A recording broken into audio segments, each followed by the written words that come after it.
All right, wonderful. Well, good morning, everyone. It's 9 o'clock here on the West Coast.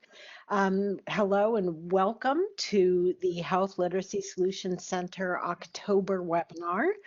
My name is Jennifer Pierce, and I will be moderating today's webinar. Thank you all very much for joining us, and happy Health Literacy Month. Before we begin, I want to cover a few helpful tips, and any of you who've joined early and probably noting the bullets on the slide in front of you. First of all, audio is provided through your computer speakers. There's no call-in number. All attendee microphones will be muted for the duration of the webinar. Please feel free to ask questions throughout the webinar using the chat box function in the lower right corner of your screen. You can direct your questions either to me, Jennifer Pierce, or to everyone, and then I will moderate and pose them throughout to the speaker, or note them and hold them until our Q&A at the end. But please type them as they come up. If you have any technical difficulties, please email support@healthliteracysolutions.org for assistance. And one final note, the webinar will be recorded and posted in the Health Literacy Solutions Center webinar archives. So if you'd like to reference it later or forward and share it with a colleague, you'll have that opportunity. We'll certainly send out an email letting you know when that's live. So let's get started. Move on to our next slide. Sounds like we have a call in the background. Sorry, that was me. Can you hear me? We can, Julie. Thank you. Sorry about that. I'm like the only person muted and I have extra noise over here. Do not worry. And go ahead, Mario or Julie, and advance the slide. There we are. Wonderful. So our topic today is Health Literacy Month. It is my pleasure to introduce our speaker, Julie McKinney. You may know her as the Health Literacy Listserv moderator. It's a post she's held since 2004. I remember when I met her for the first time at a conference, I felt like I'd met a celebrity. Because I felt like I knew her from the listserv. But Julie is also an accomplished health literacy professional in her own right. She has over 20 years experience putting health literacy principles into practice, working for health and literacy organizations. She has written health literacy curricula, resource guides, and plain language educational materials, as well as conducted health literacy trainings. We are delighted to have her help us kick off Health Literacy Month and kick off our Health Literacy Solutions Center webinar series. So Julie, I will now turn the presentation over to you. Okay, thank you so much, Jennifer. I appreciate that, and I'm really excited to be hosting this first in IHA's new webinar series and to be celebrating Health Literacy Month in its 20th year. So thanks everyone for joining us, and I hope that we can get some good ideas and share some lessons learned and inspiration for Health Literacy Month as we go forward, as we start out this month in 2019. I'm just going to take a minute to make sure I can share my screen so that I can go through the PowerPoint, and then I'm going to show you so just hang on a second. Take your time, Julie, and I'll just add too that we are transferring over to Julie while she kind of gets started. What we'll be doing today is starting with a background on Health Literacy Month, what it is, why we celebrate it, obviously touching on Helen Osborne's fabulous creation that we're now in our 20th year of celebrating. And then we will move on to some resources that you can use as you proceed through the month. And again, Health Literacy Month does not need to be this expensive endeavor. It can be efforts large and small. So Julie will touch on that. And I see we've got our screen up, and we'll have time at the end for Q&A. Thank you, everyone.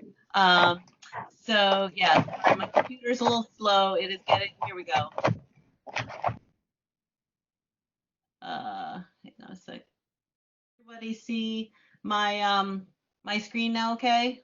We can, Julie, and Yeah, if you'd okay. like to set it to a slideshow, then we'll be able to see just the one slide that you have up. Yes. Yep. It's going now. It was going now. And that's okay. Feel free to proceed as is. We'll work through it. There Okay, yes.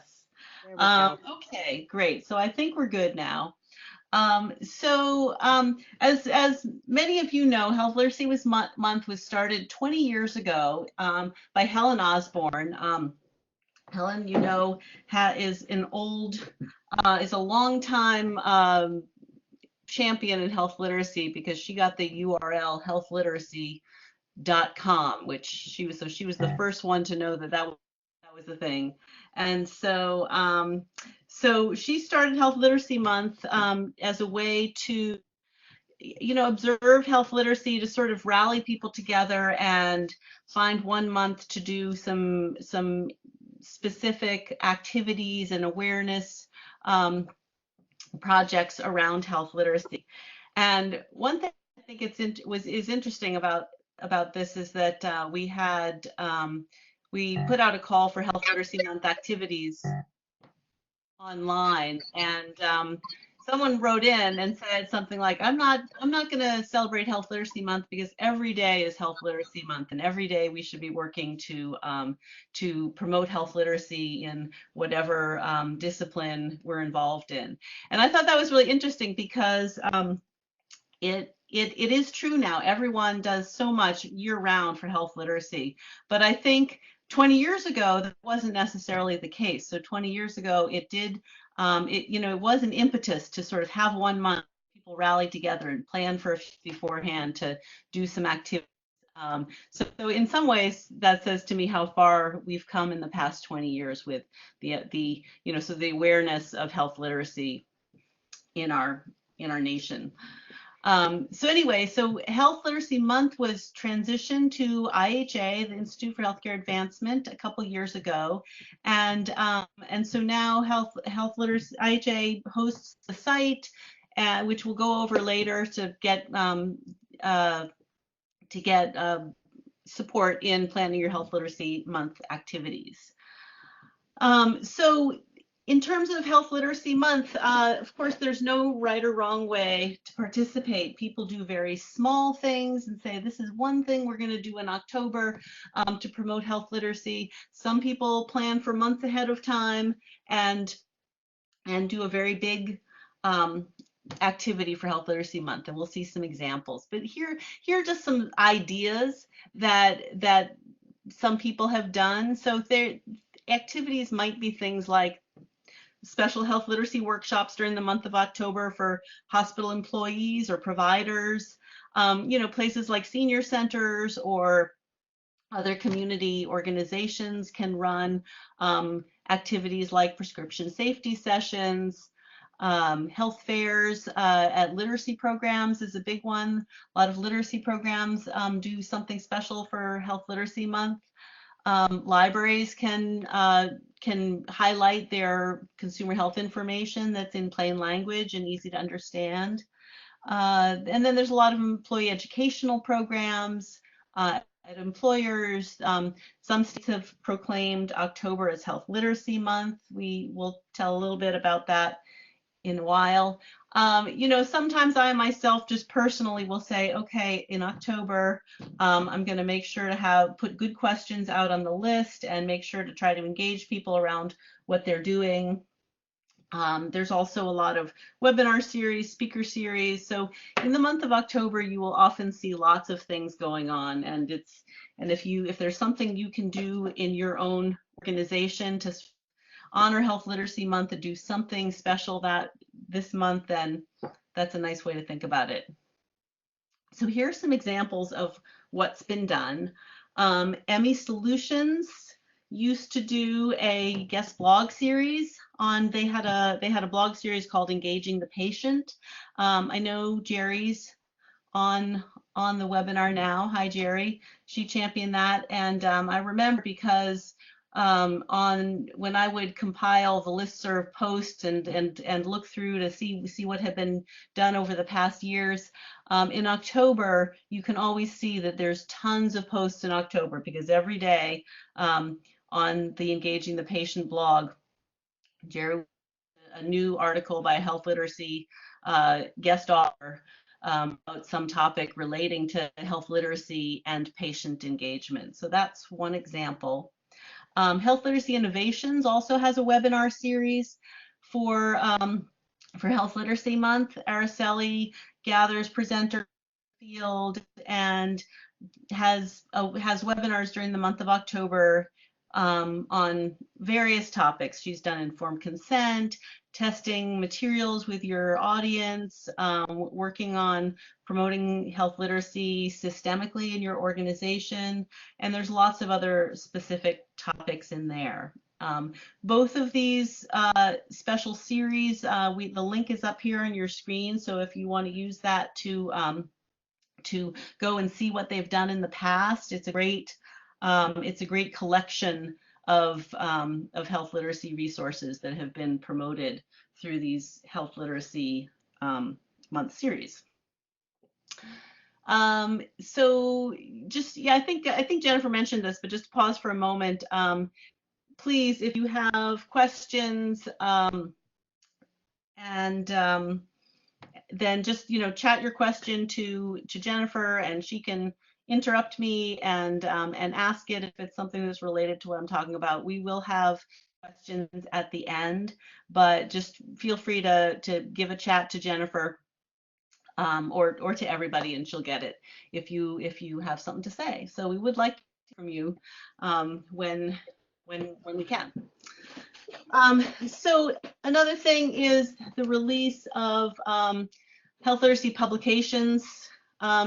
Oklahoma Health Equity Campaign has done some special journal articles. A lot of journals will do special special issues in October to focus on health literacy articles. So that's another way that people have participated in the past. So yeah, in 2013, there was a bunch of organizations that developed special materials to make open enrollment easier for people who are first time enrolling in health insurance through the Affordable Care Act. And so that's another example of things that have been going on in the past. Yeah, we mentioned some states proclaiming October as specific health literacy month for their state, including Charlie Baker of Massachusetts. That's my home state, Helen Osborne's. And so he officially declared it Health Literacy Month. Also, the governor of Georgia last year declared it and used that as a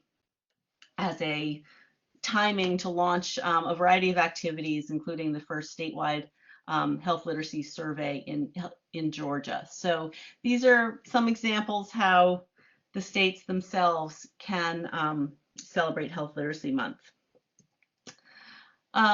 There's also a lot of schools, whether it's an adult literacy program, a secondary school program, or a allied health programs. A lot of any level of learning has opportunities to participate in some special learning activities for Health Literacy Month. And here's an example from the Georgia Alliance for Health Literacy and the Adult Literacy Research Center. They do a lot of work together, which is really a nice partnership. So they'll do things like lunchtime events with the Law and Health Society. They'll do students and faculty from the different departments in the university were invited to do a sort of question session with clients and see how you can use health literate resources to make that smoother. There were also workshops and public forums. So these are, again, examples of what have been done through university programs and health literacy collaborations. I do want to mention, just since we're talking about the Georgia Alliance for Health Literacy, is that there are a lot of statewide coalitions or collaborations for health literacy. More than half the states in the US now have some kind of formal health literacy. And you can find them all if you go to the CDC health literacy page, there's a place there where you can see a map, or you can look up by state and sort of see which state. So you can look up your state and see, connect with the health literacy coalition in your state. And if you're planning something for Health Literacy Month, or anytime during the year, there are great organizations to partner with, connect with, share resources, and work together towards in your state. So again, that's the CDC Health Literacy page, has all that information about the state coalitions. So, we're trying to find what people are doing for Health Literacy Month this year. We, of course, at IHA are doing this webinar about Health Literacy Month, so we're excited about that, and it's the kickoff to a whole webinar series that we'll tell you a little bit more about later. We put out every year on the health literacy discussion list, we put out a question to see what people are doing for Health Literacy Month. So there's a lot of talk every October about what people are doing. We really like to hear people's stories, hear what they're doing. It can give others ideas for what to do. We can talk about lessons learned, what worked, what helped with planning and promoting our event. That's what we're going to talk about next. So we're going to give a couple examples of what's happening this year for Health Literacy Month. So one of the activities that was shared on the list was the University of Arkansas for Medical Sciences. Their Center for Health Literacy does health literacy events every year in October. They do great stuff. And I believe that Katie Leith is on now and can tell us herself about this activity that they're doing this month and how that's been going so far. So if Katie's on. I am here. Oh, hi, Katie. Welcome. Thank Hi. you so much for joining us and telling us in person, so to speak, about your Health Literacy Month project. Yeah, well, thanks for inviting me.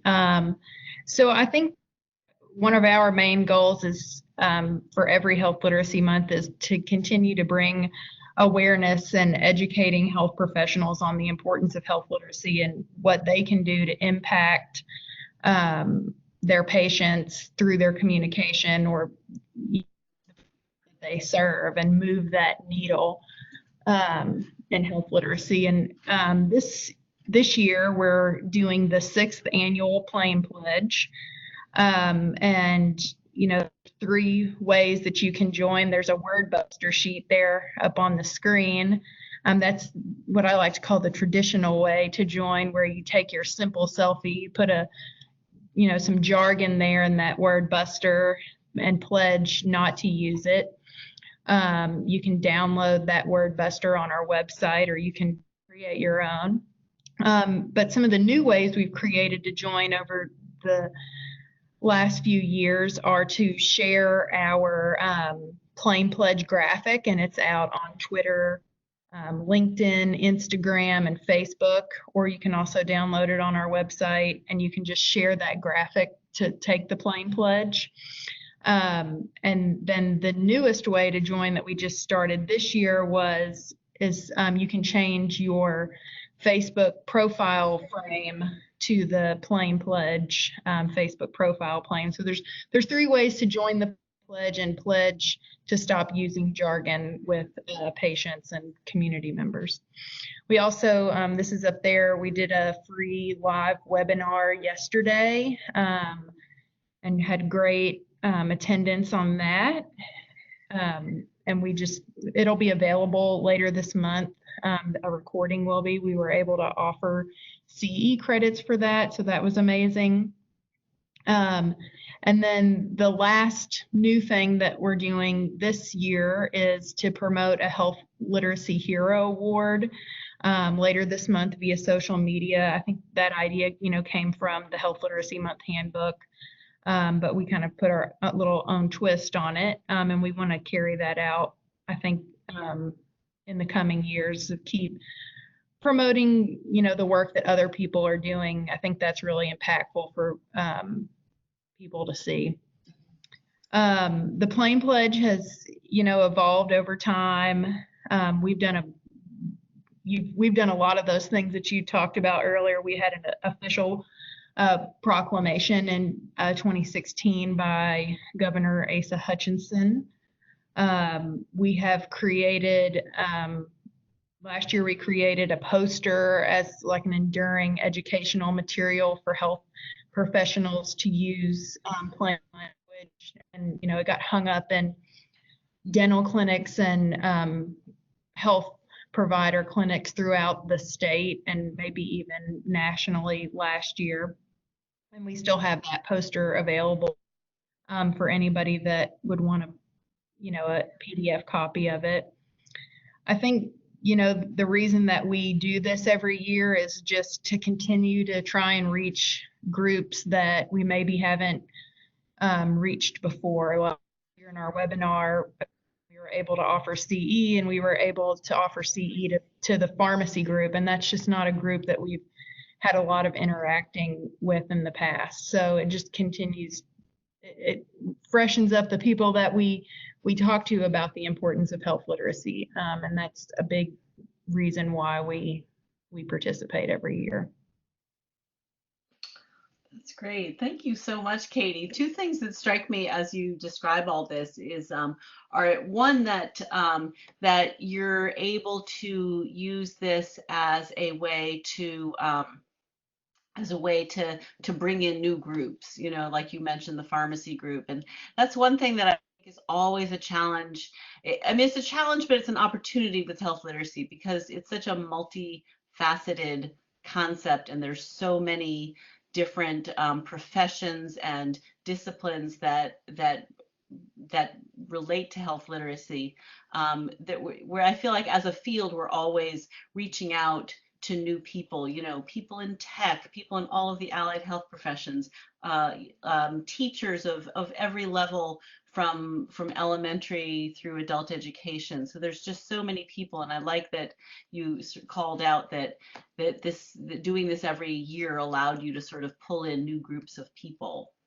Yep. I also like that you do this every month in October, but it seems like the benefits, like all of the the Plain Pledge pictures that you have, all up there on Twitter and Facebook, sort of continues throughout the year. Would you agree that this sort of starts a cascade that helps people throughout the year to participate? Absolutely. I think too that I've had like early joiners and late joiners, like they either hear about it and they get so excited that they do it early, and maybe they get it done in like August or September and start posting their selfies then. And I even have people that are, that one, and I'll get, of people, at other health organizations that do Plain Pledge, maybe in March even. So, it's not just for October. We should continue to pledge to stop using jargon and to use words that everybody can understand. So it's not just October, it's any month. Yeah, no, but it's a nice catalyst to do a special thing in October. Yeah, and I'd encourage everyone to go to that link at the bottom, the Plain Pledge Toolkit, and you can see an example of, pictures of people holding up their signs with the jargon word written in there, saying, I pledge to not use this word. So it's a nice visual, and it's a nice project that counts on visuals to give people a reminder. So thank you so much for Katie for telling us about that. Thank you. Yeah. Yeah, they do great work there. Another group that does great work is the College of Health and Human Services at Western Michigan University. Many of you have seen posts, if you're on the list, from Doris Ravotis, and she does great activities. They've been doing an activity similar to this one for about 10 years at the university to promote health literacy. And it sounds like a really cool event. It's sort of like a health fair type thing at in the atrium at the university. And they have different tables set up with different activities about health literacy awareness. So each college program will work with the student organization and develop a specific awareness activity that relates to their discipline. So for example, for audiology, there was a test, it's a swallowing test activity with sort of official instructions that were jargon filled, and sort of having people try to use those instructions even though they're really difficult. Alcohol and drug abuse section did something on converting language from sort of language that focuses on the disease, like substance abuser, to a people first language, like a person with substance challenges, so they talk about that. Occupational therapy did a demonstration of assistive technology in plain language. So a lot of the, there are little tables where people go around and do different activities. And I think that's a really creative way to promote health literacy in a university setting where there's all these different departments that have their own way to use health literate principles. And Dory said, it's been a great addition to every fall and helped build a better understanding of literacy. And the link to interprofessional education strengthens the activity. And she said that was actually before interprofessional education had become sort of a solid thing at the university. So it's an example of how literacy activity has brought in the different disciplines and sort of created an interprofessional collaboration in putting this out there. So that's another great example. Dory was at a meeting now, so she couldn't come and explain her session the way Katie did, but she might be on at the end and be able to give us a few more tidbits if we have time. So hang on. Oops. Okay, so those are our examples, and we're gonna open the floor up at the end to hear some more from those of you who are on here, if you would like to share yours that you're doing this month. But I just wanted to tell you about some resources to help. And one, Katie mentioned this. She mentioned a piece of this. So healthliteracymonth.org is the website with Health Literacy Month resources and the activities. It was just this site was on Helen's Health Literacy site, and now it's on the IHA site. So it's hosted by IHA now, and it has lots of resources to help you to plan your health literacy month activities. So there's a handbook here that you can download. I believe that Katie mentioned that they used some of the materials from this. They have planning tools, they have worksheets, review forms, press release, ways to promote your activity. I believe, Katie, you said that you use the Health Literacy Hero something from the guide to promote health literacy heroes. Is that right? Yeah, we use kind of that idea to come up with our own plan to promote a hero here in Arkansas via social media this month. We're not going to have an award ceremony or anything, but we're going to promote their work on social media for the month. That's great. That's great. Yeah. So that's one of the things that's in the health literacy handbook. Yeah. And so what Katie was talking about is that there's a health literacy hero from the handbook that you can do. And so on the site, you can nominate health literacy heroes. You can do it any time of the year, not just in October. So you can be, and you can see that you can go onto the site and see the heroes, and you can nominate a hero in your organization. So this is a way to honor who have done really good to promote health literacy. And it's something that you can do in conjunction with Health Literacy Month itself, or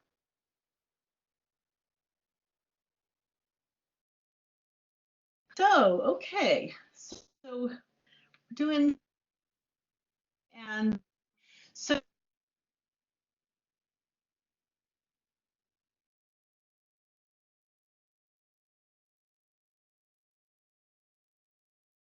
to help plan your activities.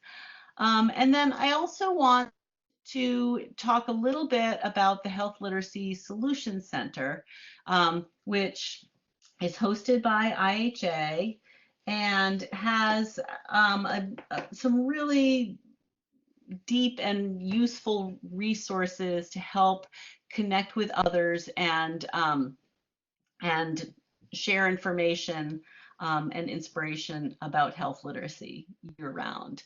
So we're sort of taking a little bit of the detour from Health Literacy Month itself to talk about these new resources. But of course, these resources are there to help us all connect and share ideas to do better work in health literacy year round. So I'm going to show it to you in a minute, but I just want to go through a few things that we're going to talk about for the Health Literacy Solutions Center. The biggest thing it does is it helps you connect with others. Those of you who are on the Health Literacy listserv or discussion list may have noticed that over the past year, we switched over to this new platform using the Health Literacy Solutions Center.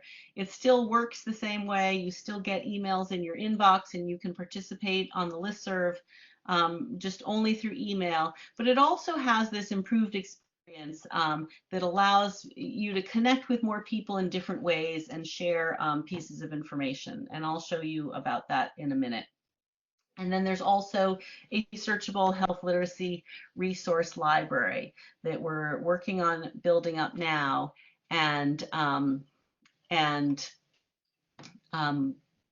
putting, and it will be building through your contributions as we go along. And I believe that Jennifer just posted the link to it, but I'm going to show it to you on the screen in just a minute. And Julie, this is Jennifer. I just wanted to mention, as a longtime listserv member, I'm sure I'm not alone. These wonderful resources come up all the time, and I have these overstuffed Outlook email folders where I've squirreled these resources away, knowing that if I don't need it now, I may need it in the future. And of course, I have to scroll through hundreds of them to find the one I need. And one of my favorite features of the new solution site is that now you can easily search and find what you need. I know you'll go over that, but we're all busy professionals, and this has saved me so much time. So I just wanted to add that, share that experience. Great. Yeah, that's great. And thanks, Jennifer. And I will go over that in a minute when we look at the actual site. And so I'm gonna show 3 more slides, and then I'm gonna switch over to the actual website itself to show you how that works. But the main things that I want you to get from this is to know that you can create a profile on the Solution Center. Most of the people who are on the listserv now were transferred over from the old community, from the old listserv onto this one. And so you can have been participating in the list for a long time, this past year or two, and still not actually created a profile on the Solution Center. And I'm hoping that people will do that, because it will ultimately allow us to find each other, to find other people on the list who are doing the similar kinds of work, or in the same area, or interested in the same subtopics within health literacy. So I'm hoping that people will create a profile, and I'll go over that more.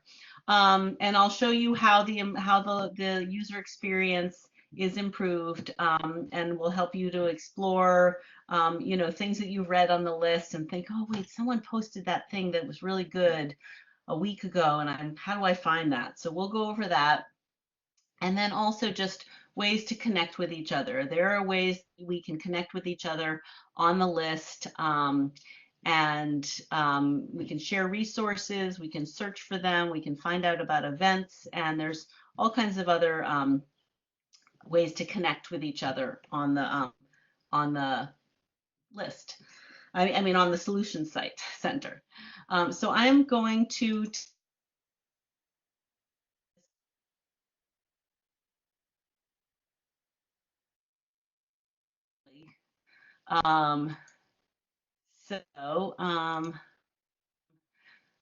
gonna do it this way. I hope I can't hear you, but I can hear Jennifer at least. Can you see now the Health Literacy Solution Center? Yes, we can. Okay, great, great. So this is what it looks like. I've gone on an incognito window so I can show you what it looks like for someone who hasn't already created an account. But let me just sort of go through a few things. The Health Literacy 101 up here. If you're new to health literacy and want to just sort of get the basics, or do you want to share the basics with a group in your organization, this has some great information. It has a recorded Health Literacy 101 presentation that Michael Valaire does at IHA conference every year. That's a great sort of intro for people who are new to it. So this is something that you could use to do trainings and awareness and sort of give people at your place of work. So that's Health Literacy 101. There's also, I'll talk to you about the communities and the directory in a minute. There's resources, but what I want to show you is when you want to create your free account, if you haven't done it already, then you just go here and you will fill out. That's taking a while, so I'll just go here. You will get something that looks like this. You'll create an account, and then you will get an email, I believe, to confirm it. You will set a password, and then once you're there, you create your free profile. So I hope that people who are interested, who are not connected with the Solution Center, who haven't created an account and a profile, to please do so. And even if you're on the discussion list and have been for years, please make sure that you have an account on this and create your profile, because it allows you to do more things. So I'm going to just switch over now and go to this screen, because this has the one where I am already logged in. So you will see in the right corner there when you're logged in, and then you can and then there's more things that you can see. So yeah, so the main things are the resources, the discussion list, and networking opportunities. So let's start with the discussion list, because I think that's what people are most familiar with. You can also get to it by going to communities here and clicking on the health literacy main community. We do have the capabilities to add new sub lists or sub discussion lists, and so that's something that this new platform allows us to do. One thing I wanted to mention, if you are on the list, if you want to send a new post to the list, the address is right here on the announcements page. It's always here on the front page, so you can always, if you want to send a new post to the list, this is the email to send it to. So that should always be here on the main page if you forget it. So here you have the latest posts. There's announcements. There's files that people share, and so I'm gonna. And then you can also go to the discussions, and what you find here is all of the most recent discussions. Well, they're all of them here, but you can go from back in time. You can sort it in different ways. You can post a new message here too, or you can do it from your email. Oh, and these, by the way, are things that I haven't yet released. So for those of you who are on the list, I know that if you send something to the list, I have to release it. So this is where I take a look and make sure that it's not just a thank you, in which case I'll just send it directly to the person instead of share it on the whole list. So that is the list. And then I want to show you, I want to go back here, want to go to the resources. If you go here, so this is where you can search for resources, and there's all kinds of different resources, including list posts. An example here, and say we're looking for something related to Teach Back. I'm going to try to wrap this up quickly so we have time for questions. Okay, so if you're searching for a resource, here are all the different things that relate to Teach Back. Okay, you can sort it in different ways. Again, like if you want to do most recent, would help if you thought, okay, I know someone mentioned something cool about Teach Back in the last week or two on the list. What was it? So you can go to most recent and look that way. You can also refine this. So you'll see these green flags here. So it tells you what kind of resource it is. Most of these, I will say, are either threads or posts from the discussion list itself. But there are some called library entry, which means that it's a tool. It could be a PDF or it could be a link, but it's some kind of tool that is not just a post on the list, but it's an actual tool that you can go and use. And these have been put into the library. So so you can look for the library entries. You can search for library entries. And this is one of the things that Jennifer was talking about before. So, every day we have all these posts that come into the list, and on most days there's a really good nugget of something that we want to put up and have people be able to access. One of my colleagues years ago described it as, it's like there's this river of information going past you all the time.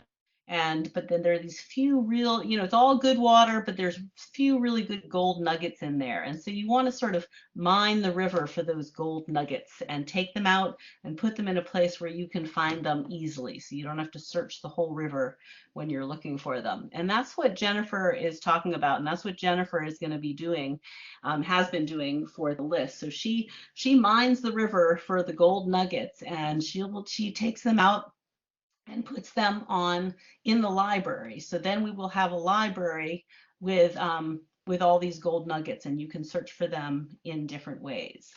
And Julie, I just want to mention too that everyone on the center site has the opportunity to make deposits, to identify a nugget and call it out and put it in. So you can under resource, share a resource. And I just want everyone to know that they can put these things in, reference it on the list, share it with everybody. So that way we're all contributing to this body of knowledge. It's a community repository. Yes, thank you. Thank you, Jennifer. Yeah, and there is a way to do this. It's taking a while, I'm afraid, again, to load on my page. Here it is, the submission form. So if you have a resource that you want to share, please do. And please, who it'll benefit, what type of resource it is, and then you submit it. And we really would encourage everyone to do that. Of course, crowdsourcing from this community is one of the best ways for us to get, a solid, useful library up here for everyone to use. So that's the name of the game, sharing stuff. I also wanted to mention that I'll mention this in a second. Let me go back to resources for a minute, because I want to tell you one more thing about searching for the resource. Sorry, searching resources. Okay, let me just do one thing. At the IHA conference every year, there's some really good poster sessions, and one of the things you can do is you can go back and find all the poster sessions. So, for example, if I wanted to find all of the past poster sessions on TeachBack, and if I've been to that conference and I was like, oh, someone presented something really good about TeachBack in a poster, how will I ever find that? This is the way that you can find that, because the IHA poster is another thing that that you can search for. Let's see. One other thing. Let's see. Another thing is that you can find members from this. So if you're looking for someone is part of this community, and you're trying to find them, you can put in something that helps you find them. Like, say I want to find Jennifer Pierce. Then I put in her name or part of her name. There she is. Then I can email her and ask her, oh, you posted something that I really liked. I want to ask you more about it. If you send a message here, then she will get it up here in her little email, her little envelope box up here. And it looks like I have 18 of them, which I should probably read. So anyway, that is how you can contact people directly through the site if you want to, and that can be very helpful too. Let's see. I think, Jennifer, is there anything else on this site that I was going to highlight? I think you covered sort of the key functionality. One thing that I enjoy on the site too is just sort of digging in and refreshing my memory on certain things. Like, for example, Health Literacy 101 has the health literacy ecosystem.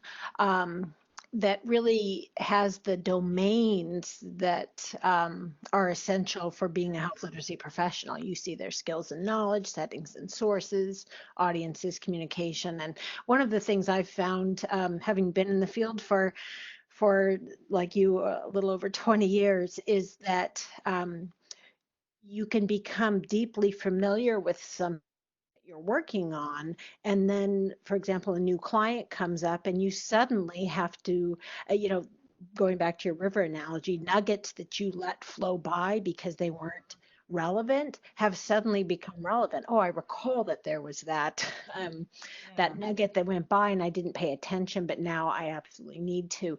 And so we all tend to become experts in certain areas, and this is a wonderful resource for sort of boning up in those maybe peripheral areas.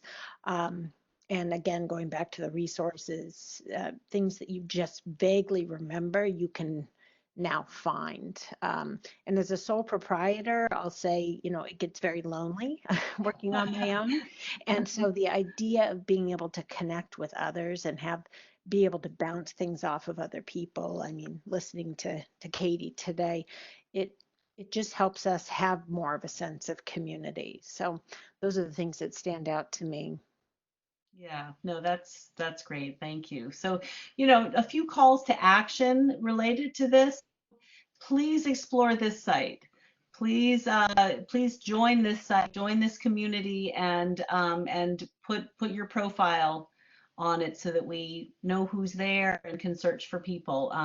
Please do contact each other through this if it makes sense. Please do um, share your own resource. If there's a resource that you think is great, hopefully you'll post about it and Jennifer will pick it up and put it in the library, but it'd be really helpful if we put our own, if we shared our own resources as often as we can think to do it, because that makes this richer for everyone. There's just so much out there. That's the thing. Um, And Julie, the other thing that comes to mind too, there we have events on the site. And then the other piece that I'm seeing come up on the listserv falls under the umbrella of opportunities. There are occasionally job postings. There yep. are invitations to field tests. For example, Rima Rudd and the second edition of the environmental scan of health systems and hospitals, they put out a call for field testing. So there are ways to get involved and really get hands-on. So those are pieces too that are out there on the center. Yeah, that's great. Good reminder there. Thank you. So yeah, please add your events too. I know there's conferences coming up. There's all kinds of things. In fact, you'll notice that in October, Health Literacy Month, there's a ton of meetings and conferences related to health literacy as well. So check out that events page and see if there's anything you're interested in. And if you have one going on in your state or in your department, please post it. Please post it in events, and then please check the events. So I'm going to go back to this now, and we just have a few other things. And I've encouraged Um, folks, if you have any questions, please feel free to put them in the chat box. I've been monitoring. We have one or two, so now is the time. And while we wait for people to put in their questions, I just want to draw everyone's attention to the fact that Julie mentioned the CDC's health literacy site. You'll see in the chat. We put the link there, as well as the live link there to the Health Literacy Solution Center. And of course, this is recorded, so you'll be able to access the entire webinar and you'll have all those links once it's posted on the center website. Um, and we do have one question, and it's from Sarah Swanson. As far as hospital campaigns, is Ask Me 3 still used? And I'm wondering, Julie, if you're aware. Yes, a lot of people do still use Ask Me 3. Um, it's yeah, it's a very simple campaign, and a lot of people have had success with it. There are some, there have been some evaluations of the effectiveness of Ask Me 3, which have shown that it's not as effective as we had hoped it would be. So there are some people who are sort of moving away from Ask Me 3 and doing more of sort of the questions or the answer type of campaign. There's some stuff on the ARC, the AHRQ, which I always forget exactly the acronym it The is. Agency for Healthcare Research and Quality. Thank you. That's And they have a great thing on questions are the answer with some activities, some question lists and stuff. So that's an alternative, but a lot of people still really like the Ask Me 3 and use that as well. One thing that I like about the Ask Me 3 is that it does have things for both sides. And I would encourage people who are doing some event around Ask Me 3 to make sure not just to focus on encouraging patients to ask questions, but also encouraging providers to elicit questions and to be ready to answer those questions, because that's a big barrier itself. And Ask Me 3 does have some guidance on how to prepare providers to do that too. So yeah, I would just encourage people to do both of those sides. But yeah, a lot of people use it.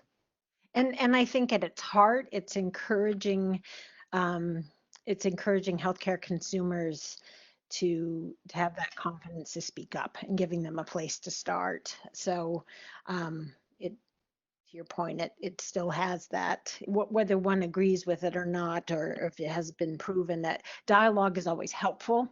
Exactly. So, well, Yeah. we have, thank you for Oh, that. I appreciate your insight. And I wanted thank to you. share another question. Victoria Flores is asking, can we use your health literacy logos in, I think it's school library guides, or health literacy pages? So which health literacy logos are you talking about? Are you talking about the health literacy hero pictures, or yeah, if you can clarify which logos you're talking about, then Mhm. we can answer that. I will say, and the answer may be on the Health Literacy Month website, but in years past, I recall Helen Osborne saying that organizations could use the Health Literacy Month Yes. um, logo and information on websites and collateral. But Yes, we that is will. encouraged. Okay. So Yeah. if that's your question, Victoria, the answer is yes. But if you have specific questions, you can certainly clarify in the chat box. Yeah. Um, yep, and Victoria says that's the one she wants. So you're Okay, good to great. go. I would say do go and download that health literacy month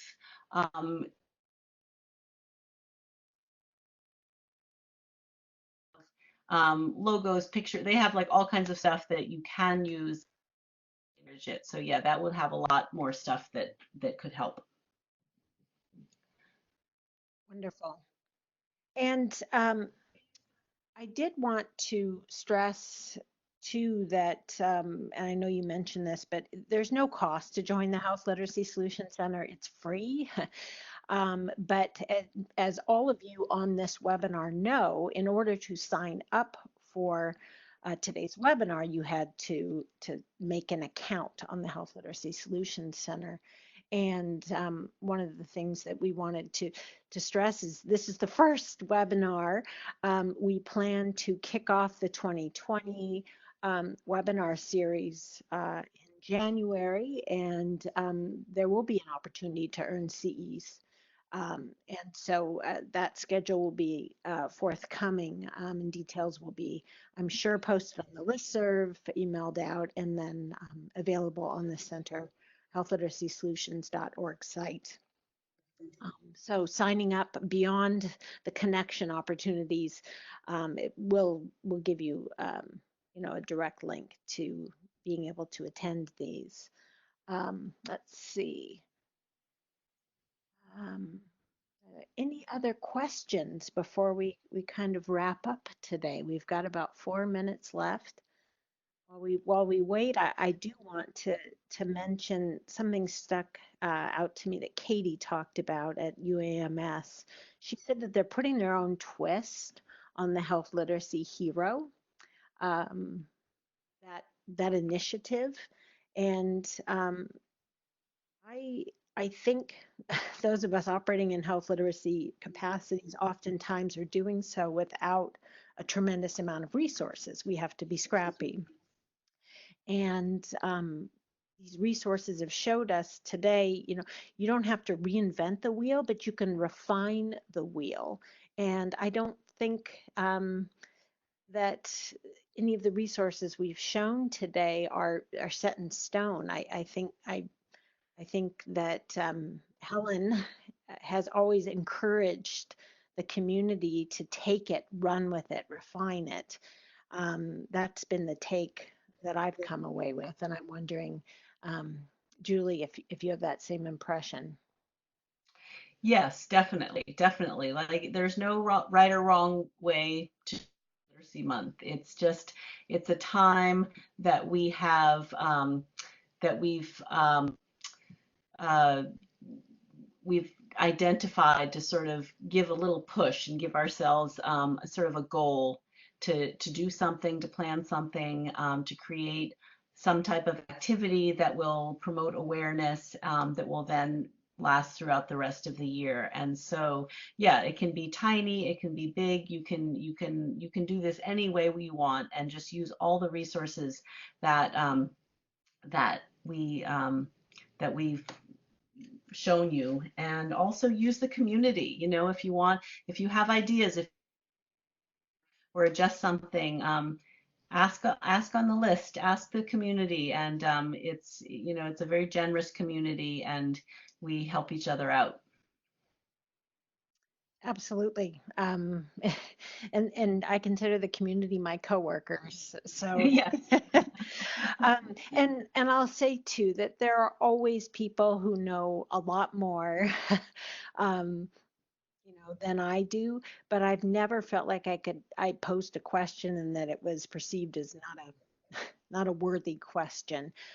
Even if you think, oh, this has probably been asked and answered before, pose it anyway.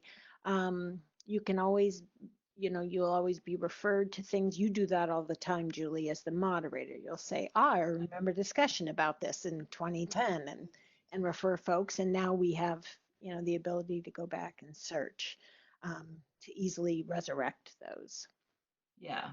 Yeah. And if anyone has any trouble or needs ideas, or any trouble connecting, feel free to email me. Wonderful. Yeah. Well, Julie, I thank you so much. We are grateful for your time and expertise today. And I also want to thank our attendees for their thoughtful questions. Please remember that a recording of today's webinar will be posted at the Health Literacy Solutions Center, in the webinar archives. And stay tuned for more about the 2020 schedule coming at healthliteracysolutions.org. Um, Thank you all for your time today. Happy Health Literacy Month. I cannot believe it's October already. Yes. I look forward to seeing how all of these initiatives play out. I want to extend a special thank you to Katie and UAMS for sharing their work today. I hope you all have a good rest of your day. And again, thank you for joining us. Thank you, everybody.